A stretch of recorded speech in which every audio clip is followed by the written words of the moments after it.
자, 129페이지 법률의 목적이라고 되어 있습니다. 여기부터가 이제 본격적으로 우리 시험법이라고 생각하시면 돼요. 다시 한번 크게 민법 중에 총칙 중에서 법률행위. 법률행위는 당사자 사이의 법률관계, 즉 권리, 의무관계를 발생하게 하는 원인, 즉 법률 요건의 하나고, 행위한 자가 원했던 대로 결과가 생긴다 그랬죠. 그러기 위해서 어떤 유효 요건이 필요한 거예요. 요건. 법률행위가 유효하려면 유효해야 원했던 권리와 의무가 생긴단 말이죠. 만약에 이걸 갖추지 못하면 법률행위 무효, 효력이 없거나 취소할 수 있다고 그랬어요. 법률행위 계약이 무효 또는 취소가 되었다면 행위한 사람은 원했던 권리를 손에 넣을 수가 없게 된단 말이죠. 그러니까 그 유효 요건이 뭐냐 해서 첫 번째로 봤던 게 당사자는 뭐가 있을 것? 능력. 그 중에서 특히 의사 능력과 행위 능력. 의사 능력이 없는 자가 행위했다 무효. 제한 능력자가 부모 동의 없이 계약했다 취소할 수 있다. 그랬죠? 여기까지. 자, 이제 두 번째 요건. 여기 중요하죠? 요 법률 행위가 추구하는 거, 원하는 거.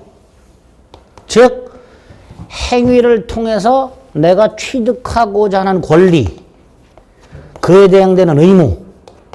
이게 법률의 목적. 법률의 목적. 내가 계약을 하는 목적. 을이 갑과 백의로 매매 계약을 하는 목적. 뭐죠? 백의로 소유권. 이게 법률행위의 목적이 되는 거예요. 법률행위의 내용이라고도 합니다. 우리가 앞에서 봤던 것 중에 법률 효과를 말하죠. 법률 효과. 이게 법률의 목적이고요. 이 목적이 네 가지 요건을 갖춰야 특히 행위 당시, 행위 이후가 아닙니다. 행위 전이 아닙니다. 계약 당시, 행위 당시 네 가지 요건을 갖춰야 유효가 됩니다. 당연히 이건 전제가 되는 거예요. 판단 순서도 이렇게 판단하는 거예요. 제일 먼저 당사자가 능력이 있나? 없다면 그 다음 건 판단할 필요가 없어요. 그래서 이 목적 요건은 당사자가 의사 능력도 있고 행위 능력도 있어. 그 다음 목적. 두 번째 판단. 그게 역시 순서대로 네 단계를 거쳐서 판단합니다. 첫 번째가 목적이 내가 원하는 권리가 행위 당시 확정이 돼 있어. 정해져 있어야 돼. 갑하고 을이 매매 계약을 했는데 갑이 갖고 있는 아파트가 3개야. 그 3개 중에서 어느 하나를 정해야 되죠. 근데 안 정했어. 이런 경우가 있을 수 있다. 그러면 계약은 무효가 되는 거예요. 그게 확정성입니다. 어렵지 않아요, 확정성은. 두 번째가 실현이 가능해야 돼. 언제? 행위 당시. 따라서 행위 당시 실현이 불가능해. 그럼 그 계약은 뭐가 된다? 무효. 예를 들어서 갑과 을이 1월 10일 날 갑이 갖고 있던 주택을 1억에 매매하는 계약을 했어요. 자, 당사자는 능력이 있고 그 다음에 이 주택이 어디 소재하는 무슨 주택 대금 1억 딱 정했어. 당사자 능력이 있고 목적이 확정까지 돼 있어. 그 다음 실현 가능성을 판단해 보려고 했더니 이 주택이 이미 1월 9일 날 멸실이 돼 있어. 뭐 지진이나 주택이 존재하지 않아. 어제까지는 있었는데 어제 무너져 내렸어. 갑과을이 그걸 모르고 계약을 했어. 그런 경우도 있나? 있다고 생각하세요. 예를 들어서 예전에 경주에서 느닷없이 지진이 나고 주택이 많이 무너졌죠. 갑이 경주에 주택을 갖고 있었어. 전날 지진 나서 무너져 내렸는데 갑은 그걸 모르고 다음날 을하고 계약할 수 있어. 얼마든지 이런 경우가 있을 수 있어요. 그러다 보니까 1월 9일 날 이미 주택이 멸실되었음에도 불구하고 그걸 모른 채 1월 10일 날 계약을 했다. 계약을 할 당시에 주택은 이미 존재하지 않아요. 그러니까 계약 당시 을은 주택 소유권을 취득할 수가 없지요. 계약 당시, 행위 당시 을이 이 주택에 대한 소유권을 취득하는 건 불능이에요. 그죠? 이런 걸 원시적 불능이라고 합니다. 무슨 불능? 그래서 원시적으로 목적살성이 불가능한, 즉 행위 당시 불가능한 법률 행위는 뭐로 처리하자? 무효. 이걸 이렇게 안 정해놓으면 당사자가 싸워요. 이게 무효냐 아니냐. 만약에 이걸 유효로 하게 되면요, 갑은요 똑같이 생긴 주택을 지어갖고 넘겨줘야 돼요. 그렇잖아요. 이게 유효라면. 두 번째, 만약 갑이 똑같은 주택, 이미 무너져 내린 주택하고 1도 다르지 않은 똑같은 주택을 지어서 넘겨줄 수 있을까? 있어요, 없어요? 없죠. 그렇죠? 불가능해요. 그러니까 이런 경우에는 다투지 마. 그냥 무효로 처리하겠다는 거예요. 이게 두 번째 요건입니다.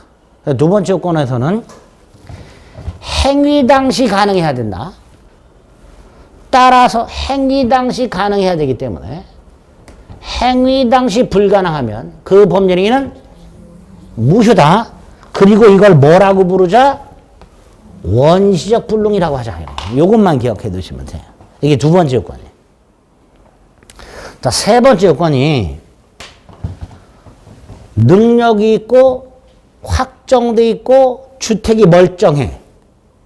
그럼 실현 가능하죠? 세 번째. 여기까지 왔어. 세 번째. 적법해야 돼. 적법이란 건 이 목적이 법을 위반하면 안 된다라는 뜻이에요. 법에서 뭐뭐 하라고 되어 있는데 그걸 안 했어. 그럼 무효다 이런 뜻이에요. 예를 들어서 토지거래 허가구역이라는 거 들어보셨죠? 들어보셨어요? 토지거래 허가구역에서 토지를 거래해. 그럼 뭘 받아야 돼요? 허가 받아야 돼요. 만약에 토지거래 허가구역에서 허가를 받지 않고 거래를 했다. 이 계약이 유효냐 무효냐? 무효예요. 왜? 부동산 신고 등에 관한, 부동산 거래 신고 등에 관한 법률.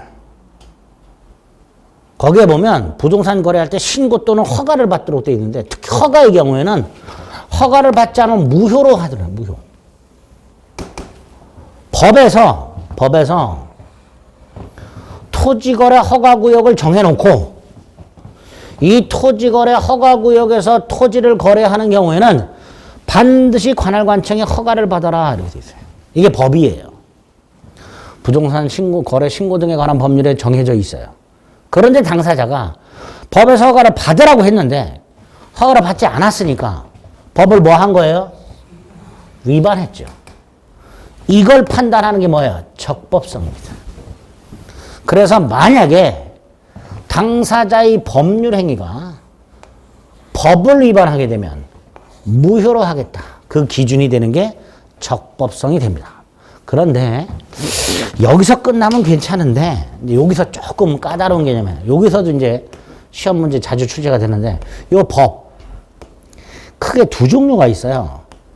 강행법규 강행규정과 임의법규 임의규정이 있어요. 강행법규는 말 그대로 강제로 이행이 돼야 되는 거예요. 임의라 할 때 임의는 뭐예요? 해도 되고 안 해도 되고 이런 뜻이에요. 임의란 말은. 그러니까 법 중에는 꼭 지켜야 되는 법이 있고 지켜도 그만 안 지켜도 그만인 법이 있어요. 두 종류가 있습니다. 자, 여기서 만약에 이걸 안 지켰어. 그럼 당연히 무효가 될 거예요. 근데 이거는 지켜도 되고 안 지켜도 된다 그랬으니까 안 지켰다 하더라도 무효가 아니겠죠. 이렇게. 법을 이렇게 크게 두 개로 나눠요. 그래서 적법성에서 말하는 법은 뭐만을 말한다? 강행규정만을 말한다. 그러니까 모든 법을 위반했을 때 무효가 되는 게 아니라 법 중에서 뭘 위반했을 때 강행규정. 그리고 이제 나중에 기본서를 보다 보면 어떤 법 규정을 설명을 해놓고 이거는 임의규정이다라고 하는 게 있어요. 요건 몇 개 외워야 될 건 외워야 됩니다. 임의규정이다라고 나오는 게 있어요. 그런 외워주셔야 됩니다. 나올 때마다 몇 개가 있어. 나중에 외울 겁니다. 어쨌든 적법성에서 말하는 법은 뭘 말한다? 강행법규, 강행규정을 말한다. 이렇게 기억하시면 돼요. 자, 여기서 끝나면 또 괜찮은데요. 우리 대법원이 요 강행규정, 우리 대법원이 이걸 또 나눠요. 효력규정과 단속규정으로. 그래서 효력규정을 위반하면 그냥 무효예요, 그냥. 그런데 요거 문제예요. 위반하면. 유효예요. 야, 네가 좀 전에 강행규정 위반하면 무효라 그랬지 않냐? 네, 무효라 그랬어요. 이게 원칙이에요. 그런데 강행규정에 이 단속규정을 위반하면 이건 무효예요. 유효. 그러면 강행규정 아니지 않냐? 아닙니다. 강행규정이에요. 왜? 처벌이 돼요.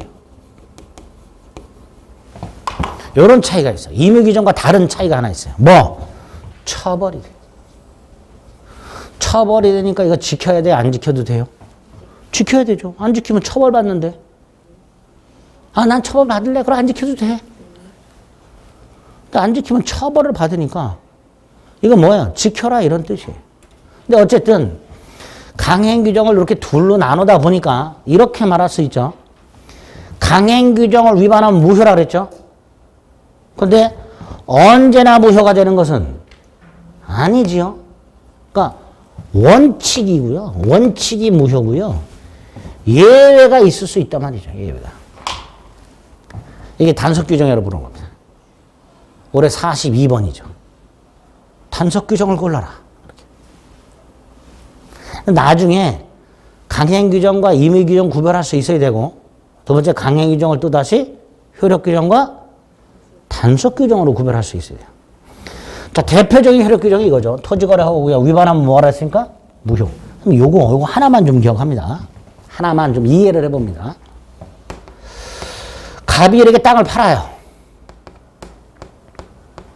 이걸 을이 되팔아요. 자, 이때 을 가운데 있는 놈 소유권을 취득할 때 취득세 내죠. 팔고 나서 뭘 내죠? 양도 소득세를 내죠.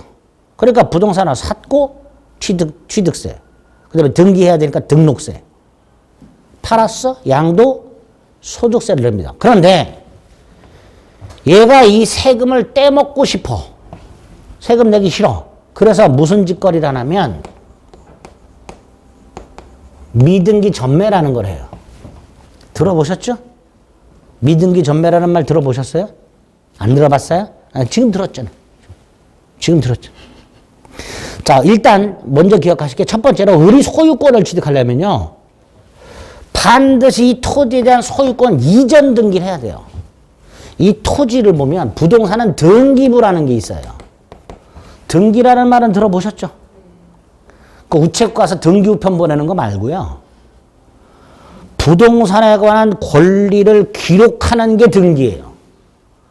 그 권리가 기록되어 있는 장부를 등기부라고 합니다. 그리고 이 등기와 등기부에 관한 건 2차 과목에서 공부합니다. 부동산 등기법이 따로 있어요. 2차 과목 중에 하나가 공시법령 및 세법이 있죠. 그 중에 공시법령의 법이 두 개가 있어요.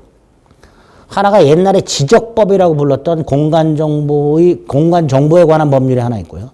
여기 지적법입니다. 측량하고 지적도 작성하는 법이 하나 있어요. 또 하나가 부동산에 관한 권리 의무 관계를 기록하는 법이 있어요. 그게 부동산 등기법이에요. 그 부동산 등기법에 의해서 부동산에 관한 권리 따위를 기록한 장부, 이 등기부예요. 자, 부동산마다 마련이 돼 있어요. 자, 그러면 갑이 갖고 있던 A 토지를 매매했다. 그럼 그 A 토지 등기부를 보면, A 토지 등기부를 보면, 등기부는 크게 세 부분으로 나눠져 있습니다. 표제부, 갑구, 을구, 이렇게 돼 있어요. 그 중에 표제부는 이 부동산 현황이 기록이 돼 있어요. 토지 같은 경우 주소지하고 면적, 이런 것들이. 그 다음에 갑구에는 소유권이 등기가 돼 있어요. 그 갑구를 보면,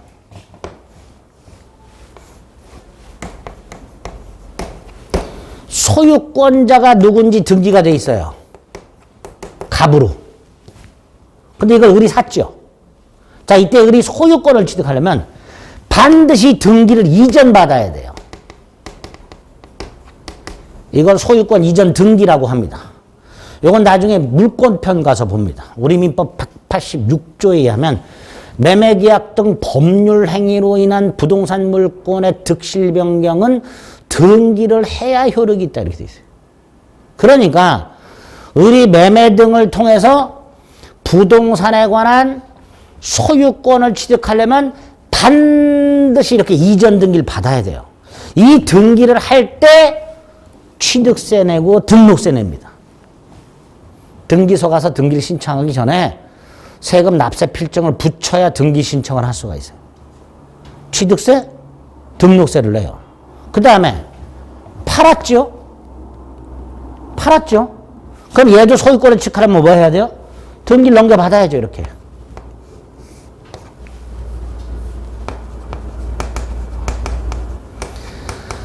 그리고 나서 을은 이렇게 이전 등기하고 일정한 기간 내에 세무서 가가지고 양도소득세를 신고 납부하도록 하고 있습니다. 결국 을은 부동산을 사가지고 되팔았을 때 자기 이름으로 등기하면서 취등록세 내고 팔아먹고 나서 등기를 넘겨주고 양도소득세 내고 이렇게 돼요. 근데 얘가 이 세금을 내기 싫으면 자기의 이름으로 등기를 하지 않은 채 되팔아요. 그리고 등기가 이렇게 직접 넘어가요. 을이 미등기 전매를 하면, 즉 미등기 전매란 자기의 이름으로 등기를 하지 않은 채 되파는 걸 말해요. 그리고 그에 따라서 등기가 이렇게 넘어가진 않고 이렇게 넘어가요. 누구를 생략한 채? 을을 생략한 채. 이걸 중간 생략 등기라고 해요. 중간 생략 등기가 이루어지게 되면요, 보통 매매 계약서에 매도인 갑, 매수인 병이라고 써 있어요. 마치 갑하고 병이 매매한 것처럼 계약서를 꾸미게 되어 있어요. 을은 쏙 빠져 있게 되고요. 어쨌든 이렇게 을이 세금 따위를 떼먹기 위해서 미등기 전매 행위를 하고 그다음에 자신을 생략한 채 최초 매도인에게서 최종 매수인에게로 직접 등기를 넘겨주게 됩니다. 이걸 중간 생략 등기라고 해요. 을이 뭐 할 목적으로? 세금 떼먹을 목적으로. 당연히 국가는 이런 짓거리 하는 걸 알까요? 모를까요? 알겠지. 그래서 요거를 부동산 등기 특별 조치법에서는 이런 미등기 전매 행위 및 중간 생략 등기 합의를 금지하고 있고요. 금지. 위반하면 처벌하도록 하고 있습니다. 형사처벌을 받아요. 징역형 또는 벌금형을 받도록 돼 있어요. 그러니까 이런 짓거리 하면 돼요, 안 돼요? 안 되죠. 강행 규정이에요. 문제는 이런 짓거리 했어. 처벌이 돼. 근데 국가는 이 법을 만든 목적이 뭐죠? 세금 추징하려고 받아놓은 거예요. 만들어 놓은 거. 그죠? 그 목적을 달성해야지. 다시 말해서 을한테 뭘 뜯어내야 돼? 세금 뜯어내야죠. 세금 뜯어내려면 이거 무효로 하면 돼요, 안 돼요? 안 돼요. 그래서 유효가 돼요. 뭘 목적으로? 세금 추징. 요 세금 추징을 폼나게 이렇게 말합니다. 국가의 행정 목적 달성. 에? 폼나죠? 세금 뜯어낼 목적이라고 말하는 것보다는 국가의 행정 목적 달성. 훨씬 폼나잖아. 이렇게 표현을 해요. 이렇게 강행 규정 중에서 세금 추징과 같은 국가의 행정 목적을 달성하기 위한 강행 규정. 이 대부분 뭐가 된다? 단속 규정이 됩니다. 그래서 부득 위반했을 때 처벌은 되지만 무효는 아닌 규정이 생겨나게 됩니다. 그런 걸 싸잡아서 뭐라고 부르죠? 단속 규정이라고 부르죠. 요거 개념 기억.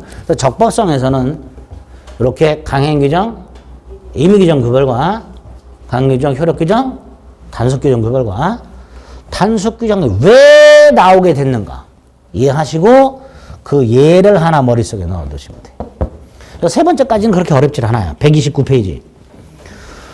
확정성 그냥 뭐 간단히 한번 집에서 심심할 때 읽어보시면 되고 2번 가능성이라고 되어 있습니다.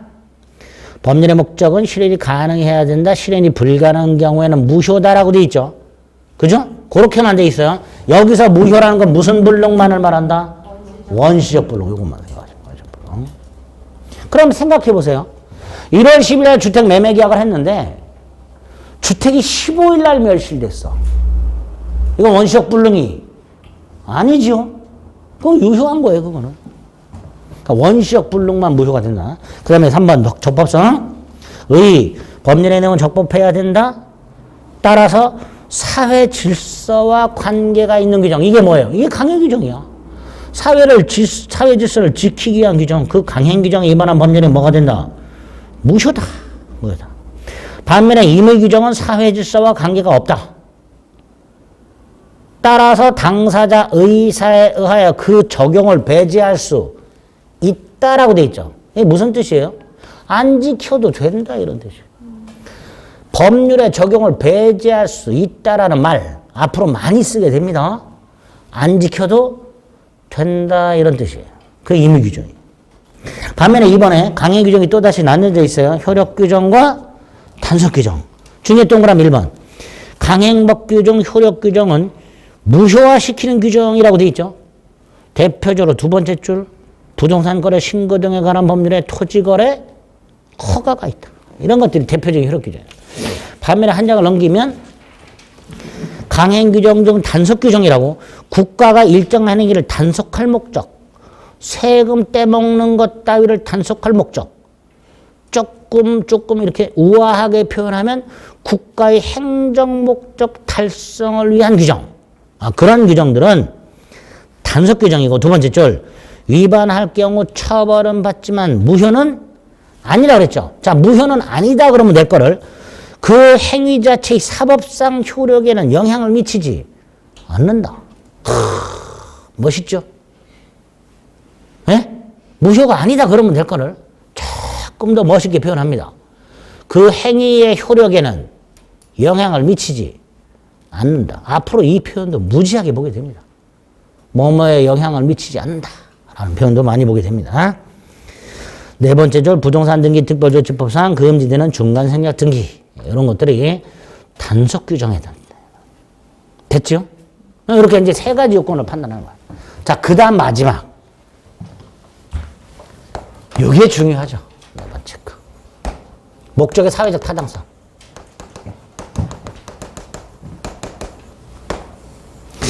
사회 질서.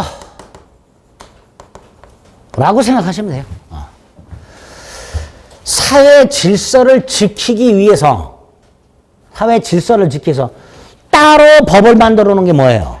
강행 규정. 그런데 사회 질서를 지키기 위해서 모든 것을 다 법으로 만들어 줄 수는 없어요. 일일이 다 법으로 만들 수는 없어요. 그러다 보니까 사회 질서를 지키기 위한 것 중에서 아주 중요한 것들만 법으로 만들어 놓고 나머지들은 일반 규정을 하나 만들어 놨어요. 반사회 질서 행위라고. 이게 103조입니다. 아까 조문 확인했던 게 있죠. 103조. 선량한 풍속 기타 사회질서 위반한 상할 내용으로 하는 법률행위를 무효로 한다 이렇게 되어 있습니다. 문제는 103조에 선량한 풍속이 어떤 건지 기타 사회질서에 위반하는데 사회질서가 뭔지에 대한 규정이 있다 없다? 없어요. 왜 없을까? 자 여기 보세요. 예를 들어서요. 각과 을이요. 이런 계약을 합니다. 부첩계약. 이 첩이란 말이 약간 뉘앙스가 별로 안 좋죠. 근데 이제 대법원은 아직도 첩이라는 말을 써요. 부첩계약이라고. 조금 이제 외국어를 쓰게 되면 스폰서 계약이에요. 그죠? 조강지처가 있는 갑이 젊은 여자 을과 계약을 맺죠. 오피스텔 사주고 자동차 사주고 다달이 생활비 대주고 여기 가서 아예 살아. 조강지처를 버리고 뭐 이런 게 부첩계약이라고 하는 거죠. 자 그런데 각과 이렇게 부첩계약을 했어요. 이 계약이 다른 건 다 있다고 치고 이거 적법할까요? 부첩계약이 적법할까요? 적법하지 않을까요? 보통 사람들은 적법하지 않다라고 해요. 문제는 적법이란 말은 법을 위반하지 않는 걸 말하죠. 문제가 생겨요. 이걸 금지하는 법이 없어요. 대한민국에는. 부첩계약을 하지 말아라. 부첩계약을 하면 무효다. 라는 법이 없어요. 지금 이런 건 어때요? 다이렉트로 규정이 되어 있어요. 토지거래 허가구역에서는 토지거래 허가를 받아라. 안 받으면 무효다. 이렇게. 법이 있어요. 그런데 조강지처가 있는 남자가 부인이 아닌 여자와 부첩계약을 맺으면 그 계약은 무효다라는 법이 없어요. 다시 말해서 부첩계약은 법을 위반한 게 아니에요. 법이 없어서 법을 위반한 게 아니야. 따라서 조금 이상하지만 부첩계약은 적법해요. 예? 납득이 안 되죠? 민법이 그렇다니까. 민법에서 말하는 적법의 개념이 뭐냐? 법을 위반한 게 아니다예요. 그런 개념이에요. 적법의 개념이. 법을 위반하지 않으면 적법이야, 그냥. 그러니까 우리가 도덕적으로 생각하면 안 돼요, 법은. 도덕적으로 생각하면 이건 안 돼. 이거 하면 안 돼. 그렇잖아요. 그런데 민법적으로는 이걸 금지하는 법이 없어서 이건 법을 위반한 게 아니니까 적법이야. 라고 생각해야 되는 거야, 라고. 이걸 받아들이지 않으면 민법 공부 못 해요. 야, 저게 어떻게 적법하냐? 저한테 와서 또 따지는 분들이 있어요, 또 중간에 와서. 자기가 생각해, 아무리 자기는 생각해도 이게 적법하지 않은 것 같대. 이게 왜 적법이니? 완전히 거부하는 분들이 계세요. 그러지 말고, 민법이 말하는 적법은 도덕적인 개념이 아니야. 법을 위반했냐, 안 했냐, 이 문제, 단순하게. 그런데 부첩계약은 이걸 금지하는 법이 없기 때문에 법을 위반한 게 아니어서 민법적으로는 적법하다 말이죠. 그럼 유효로 해야 될까요, 이거를? 이걸 유효라고 해야 될까요? 이걸 유효로 하게 되면 이렇게 돼요. 갑이 생활비를 안 줘요? 그럼 우리 소송을 제기해요. 판사님, 제가 갑하고 부첩계약을 했는데요. 이 자식이 생활비 주고 이런 거 안 줘요. 주게 해주세요. 유효하다면 법원은 판결을 내려줘야 돼요. 뭐라고? 갑원에게 다달이 생활비를 지급해라. 좀 이상하죠? 안 이상한가? 이상하지. 그러니까 적법은 하지만 유효여서는 안 돼요. 왜? 일부 일처제를 근간으로 하는 대한민국 질서에는 안 맞는단 말이죠. 그래서 103조 반사회질서 행위는 사회질서를 지키기 위해서 마련되어 있는 별도의 강행규정이 없을 때 적용하기 위해서 마련된 규정이에요. 그러니까 내용 자체가 일반적이고 추상적일 수밖에 없어요. 구체적 기준이 있다 없다? 없어요. 왜? 사회 질서는 변화하거든요. 조선시대 때는 많이 했잖아, 이런 거. 그게 그때는 사회 질서야. 근데 지금의 사회 질서는 안 돼. 사회 질서는 변화하기 때문에 이 구체적인 기준을 만들어 둘 수가 없어요. 그때그때 판단할 수밖에 없어요. 그래서 애매하게 103조 조문을 만들어 놨어요. 그래서 103조에서는 가장 핵심이 뭐냐? 각과을이 어떤 행위를 했을 때, 각과을이 지금 이제 부척개혁은 반사의 질성이라고 우리 대법원이 판결을 한 거고, 각과을이 어떠한 법률 행위를 했을 때, 계약과 같은 이 법률 행위가 목적이 확정돼 있고 실현이 가능하고 그걸 금지하는 규정이 없어서 적법까지 해. 그런데 이걸 그대로 유효로 처리하면 사회 질서가 무너질 것 같아. 그런데 아까도 말씀드린 사회 질서라는 기준 자체는 애매하다 그랬죠. 사람에 따라서 이 기준이 리버럴한 사람도 있고요. 에? 부척개혁 같은 경우도 극히 일부가 되긴 하겠지만 돈 있으면 그럴 수도 있지 뭐. 이런 사람들도 있을 수 있단 말이죠. 즉 사람마다 기준이 달라요. 그래서 결론적으로 우리 대법원이 사회 질서에 위반된다. 위반하지 않는다. 라고 결론을 내려준 것들이 있어요. 이거를 우리가 구별해야 돼요. 특히 일반적인 경우에 우리가 생각해 봤을 때 우리 기준에 따라서는 사회질서에 위반하지 않은 것 같은데 사회질서 위반이라고 대법원이 판결하는 게 있고요. 일반적인 국민들이 이건 사회질서 위반하지 않은 것 같은데 위반이라고 인 것 같은데 아닌 거 아닌 것 같은데 인 거 이 판결한 것들이 있어요. 그러니까 일반 국민들의 생각하고는 반대가 되는 것들이 있어요. 예를 들어서 갑이 사시미 칼을 연락에 갈고 있는 을을 발견했어요. 열심히 칼을 갈고 있어. 그래서 갑이 물어봤어. 야, 너 횟집 운영할 거냐? 그랬더니 아니래. 그럼 뭐하러 이렇게 사시미 칼을 열심히 갈고 있냐지. 병을 죽일 거래. 그래서 갑이 야, 그러지 마라. 사람 죽이는 게 그 뭐 쉽냐?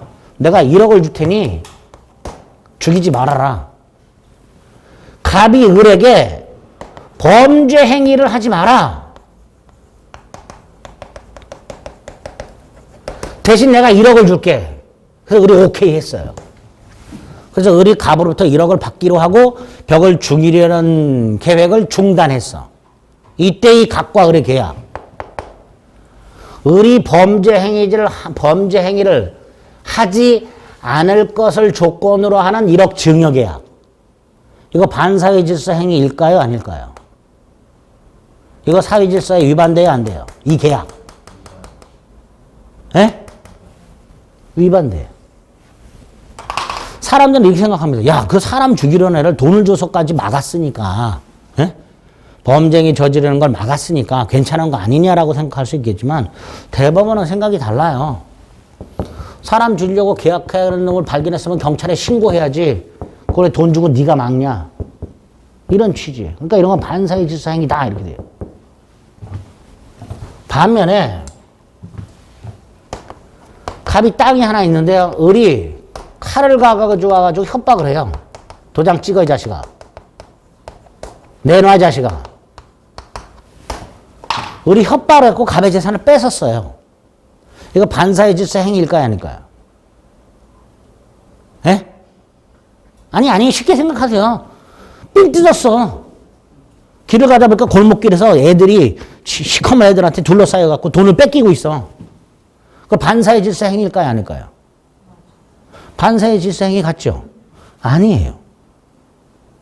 아니야. 왜 아니야? 그러지 말고요. 아니래요, 대법원이. 자, 왜 아닌지는 나중에 밝혀집니다. 결론이 뭐냐?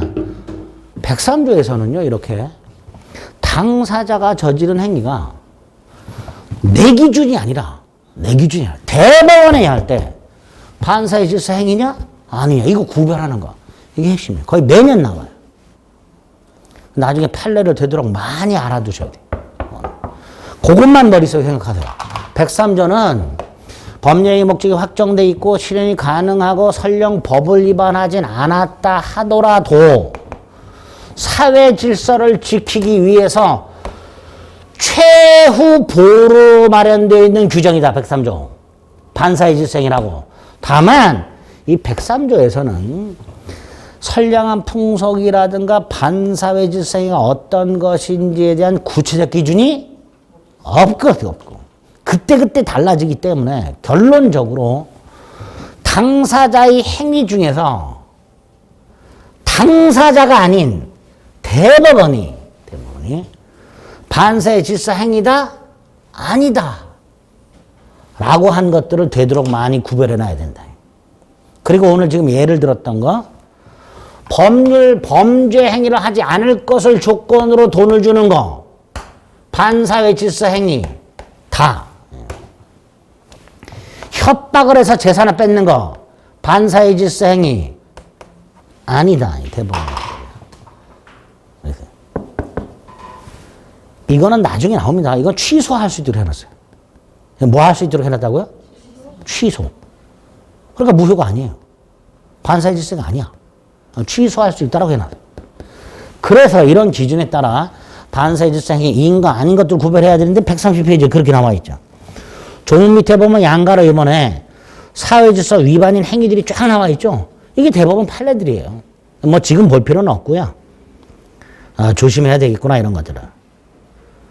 거기에 동그라미 1번 부처계약 있죠. 그죠? 일단 하나 나와 있고요. 나머지는 됐고요. 어쨌든 이렇게 103조에서는 그런 게 문제가 된다.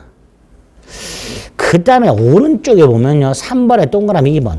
불법 원인급여라는 표현이 하나 있습니다. 반사회 질서에서 불법 원인급여의 개념을 좀 생각해 봅니다.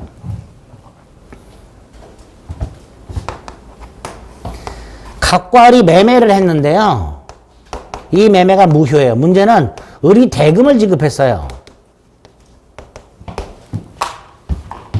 계약이 무효인지를 모르고 밤 12시 넘어가고 편의점 가면 술 취해갖고 물건 사는 사람들 있죠. 예? 자, 술 취한 상태에서 물건을 샀다. 의사 무능력자의 계약이죠. 무효라 그랬죠. 무효라면 권리 의무가 생기질 않죠. 그럼 주고받으면 돼요 안 돼요? 안 돼요. 만약에 주고받아요? 그럼 이게 부당이득이 돼요. 뭐가 된다고요? 부당이득. 그럼 보세요. 계약을 했는데 계약이 무효임에도 불구하고 을이 대금을 지급했어요. 계약이 무효니까 을은 대금을 지급할 필요가 있어요 없어요? 없지. 값은 받으면 돼요 안 돼요? 안 돼. 받으면 안 되는데 받았어. 그게 부당이득이에요. 그러니까 돌려줘야 돼요. 이걸 부당이득 반환이라고 해요. 쉽게 생각하세요. 받으면 안 되는 걸 받았어. 무슨 이득? 부당이득. 내가 택시를 탔어. 택시비가 4,000원 나왔어. 5,000원짜리를 냈어. 거스름돈 얼마 받아야 돼요? 1,000원. 근데 택시기사분이 5만 원짜리 착각하고 46,000원을 거슬러 줬어. 나는 46,000원 받으면 돼요? 안 돼요? 안 되지. 1,000원만 받아야 되지. 근데 46,000원을 받았어. 그러면 46,000원 중에서 45,000원은 받아서는 안 되는 걸 받았죠. 그게 부당이득이에요. 그러니까 돌려줘야 돼요. 이걸 부당이득 반환이라고 합니다. 그런데 이 무효 원인 중에 요놈 반사회 질서 행위로 무효일 때는 받은 거 안 돌려줘도 돼요. 그걸 불법 원인 급여라고 합니다. 거기서 말하는 불법이 반사회 질서 행위를 말하는 거예요. 예를 들어서 아까 부첩 계약을 제가 예를 들었었어요. 기억나세요? 반사회 질서 행위라고 그랬죠? 아파트를 사줘요. 오피스텔을 주로 사주죠. 아파트보다는 오피스텔을 좀 사주죠. 외제차를 사줬어요. 자, 부첩 계약은 반사회 질서 행위는 무효라고 그랬죠? 갑이 오피스를 사주고 자동차를 사줬어요. 이거 받으면 돼요, 안 돼요? 안 된다 그랬죠. 계약이 무효라면 갑은 오피스를 줄 필요도 없고 자동차를 줄 필요도 없다 그랬어요. 의무가 없어요. 따라서 만약에 주더라도 어른 받으면 돼요, 안 돼요? 안 된다 그랬어요. 받으면 뭐가 된다고요? 부당이득이 돼요. 그리고 그 부당이득은 어떻게 된다고? 돌려줘야 된다 그랬어요, 분명히. 그런데 반사회 질서 행위를 원인으로 준 거. 이 반사회 질서가 뭐라 했죠? 불법. 그걸 원인을 통해서 줬다가 급여예요. 이 급여는 월급 말하는 게 아닙니다. 줬다라는 뜻이에요, 그냥. 그럼 불법 원인 급여란 반사회 질서 행위를 통하여 준 것. 이렇게 돼요. 이 불법 원인 급여에 대해서는 반환 청구할 수 없다라고 우리 민법 746조에서 규정을 해놨어요. 이게 불법 원인 급여. 우리 시험범위 아니에요. 감사하게도 우리 시험범위가 아닌데 나와, 내용이. 예. 동그라미 2번에 기억. 사회질서 위반 행위로 무효임에도 불구하고 이미 이행한 경우에 이른바 불법 원인급여로서 반환 청구가 인정되지 않는다. 그래서 갑이 을에게 부첩계약하고 오피스텔이나 자동차를 사줬다. 돌려받을 수 있다 없다? 없어요. 그래서 우리 영화나 드라마를 보면 오피스텔을 안 사주죠. 보통 월세로 얻어주죠. 자동차도 안 사주죠. 리스해주죠. 네? 아는 거예요. 그 작가가 불법 어린급여를 아는 거예요. 원래 무효라면 부당이득 반환이라는 게 있어요. 반 돌려주고 돌려받아야 돼요. 원래는. 반면에 반사회 질서 행위일 때는 뭐다? 돌려주고 받을 수가 없다가 되는 거예요. 그래서 불법 원인급여는 부당 이득 반환의 특칙, 부당 이득 반환의 예외 이렇게 됩니다. 부당 이득 반환. 그게 불법 다른 무효가 아니고 반사회 질서 행위로 무효일 때, 요때는 줬다 못 돌려받습니다. 자, 도박자금도 한번 생각해 보세요. 도박자금을 빌려요. 머리 짧고 검은 양복에 다리 터는 분한테 도박자금을 빌려. 반사회 질서입니다. 이때 도박자금을 빌려준 사람 돌려받을 수 있다 없다? 없어요. 도박자금을 빌려주는 계약 자체가 반사회 질서니까 도박자금을 만약에 빌려줬다면 이게 불법 원인급여가 돼요. 따라서 빌려준 돈 돌려받을 수 있다 없다? 없어요, 법적으로. 그래서 부득 땅에 파묻는 거예요. 그분들도 부득. 법적으로는 돌려받을 방법이 없으니까 어쩔 수 없이 그분들도 땅에 가 파묻는 거예요. 네? 네, 다 그런 이유가 있는 거예요. 이것 반사회 질서 행위와 관해서는 그 불법 원인급여라는 개념 정도 하나, 두 가지 정도 생각해 보는 거예요. 우리 대법원에 갈 때 반사회 질서 행위인 것과 아닌 것 구별할 수 있어야 되고, 나중에 그 다음 131페이지에 보면 양가로 3번 동그라미 1번 반사회 질서 행위는 무효다. 따라서 이행하기 전이라면 이행할 필요가 없고, 돈을 주기 전이라면 줄 필요가 없고, 이행했다면 줬다면 주고 돌려받아라. 그게 부당이득 반환이.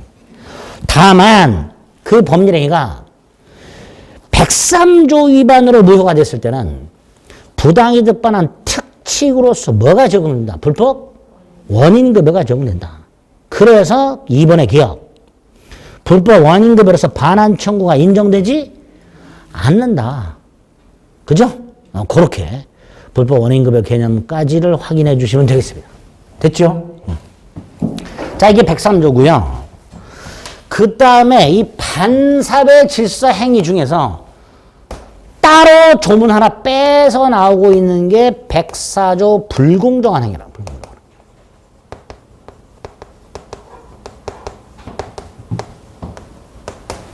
불공정한 법률행위라고 해서, 이 불공정한 행위는 반사회 질서 행위의 일종입니다. 그런데 조문을 따로 만들어 놨어요. 왜 따로 만들어 놨는지는 나중에 말씀드릴게요. 어쨌든 반사회 질서행위가 쭉 있는데 99.99% 대법원이 이건 반사회 질서행위다라고 판결을 해줘요. 반면에 그 반사회 질서행위 중에서 딱 하나 불공정한 행위만은 따로 조문을 만들어 놨어요. 반사회 질서행위 중에서. 그럼 이 불공정한 행위는 뭐냐? 폭리행위입니다. 작년에 구사 마스크가 품귀 현상이 있었을 때 벌어졌던 일 생각해 보시면 돼요. 어제까지 500원이었던 마스크가 5,000원, 만원에 팔리고 있더라. 또 지금 비슷한 사태가 요소수가 나오고, 그죠? 한 통에 5,000원이었는데 5만 원으로 뛰었어. 이런 거. 즉, 파는 사람 입장에서 보면요. 5,000원짜리 요소수를 이게 품귀 현상이 벌어지니까 급한 을에게 5만 원씩 받고 팔아. 이런 걸 뭐라 그러죠? 갑이 뭘 취했다 그래요? 폭리를 취했다 이런 말 하죠. 그게 불공정한 행위. 근데 폭리를 취하게 되면요. 폭리를 취한 놈하고요. 폭리를 당한 사람이 있죠. 폭리자, 피해자 이렇게 불러요. 폭리자, 피해자. 자, 여기서 백사조를 왜 따로 규정해 놓는지를 이해하시면 돼요. 첫째, 반사회 질서행위는 부첩계약 같은 거 생각하면 된다고 했는데 이 부첩계약을 하면 둘 다 나쁘죠. 둘 다 나쁘죠. 근데 일로 와보세요. 둘 다 나빠요? 요 놈만 나쁘죠. 그러니까 반사회 질서행위는 둘 다 반사회 질서적이야. 근데 불공정한 행위는 폭리자만 반사회 질서, 폭리자만. 피해자는 반사회 질서가 아니게 돼요, 피해자는. 그래서 따로 규정해 놓은 거예요. 반만 반사회 질서, 반만. 반사회 질서 행위긴 행위인데, 한쪽만 반사회 질서, 한쪽만. 그래서 따로 규정해 놓은 거예요. 어쨌든, 불공정한 행위는 폭리 행위를 말하고, 반사회 질서 행위 일종이고, 폭리자와 피해자가 등장하게 되고, 그 다음에 그 요건. 요건 이제 조문에 나와 있어요. 오른쪽 읽어볼게요. 백사조. 당사자, 이 당사자가 피해자입니다. 피해자의 궁박. 궁박이 뭐지? 경솔. 경솔은 알 것 같고. 무경험이 뭘까? 뭐 어쨌든 이런 걸로 인하여 현저하게 공정을 잃은 행위는 무효로 한다. 이렇게 돼 있죠. 이게 불공정한 행위예요. 폭리 행위를 말합니다. 피해자의 궁박, 경솔, 무경험을 이용하여 자기 급부에 비하여 현저하게 균형을 잃은 반대급부를 하게 함으로써 부당한 재산적 이익을 얻는 행위. 자, 부당한 재산적 이익을 얻는 행위. 네 글자로 폭, 리, 행, 위. 이렇게. 그걸 무효로 하는 게 103조다.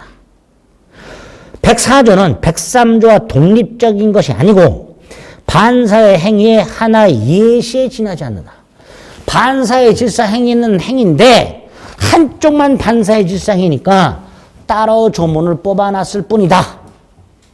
라는 의미입니다.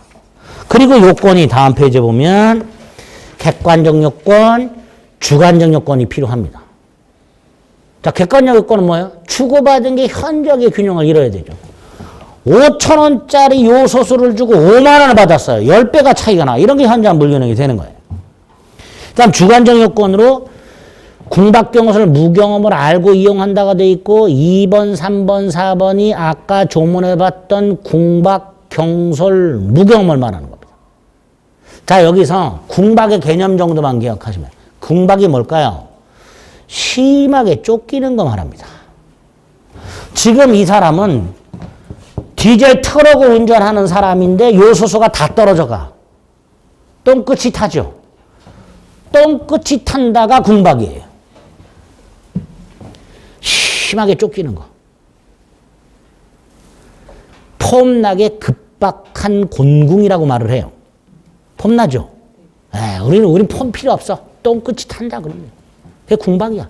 어쨌든 피해자가 이렇게 똥끝이 타거나 경솔하거나 무경험은 뭘까요? 세상 물정 모른다 이래요. 그게 무경험이에요. 어쨌든 그런 상태에서 주고받은 게 현저하게 균형을 잃으면 폭리행위로서 무효가 된다. 거기까지 불공정한 행위를 기억하시면 돼요. 그래서 정리, 법률행위는 계약 따위를 말하고 행위한 자가 원한 대로 권리 의무가 생기는데 그러기 위해서는 유효해야 된다. 그 요건이 뭐냐? 이 두 개 본 거야. 당사자는 능력, 즉 의사 능력과 행위 능력이 있을 것. 제한 능력자라면 부모 동의 따위를 받았을 것.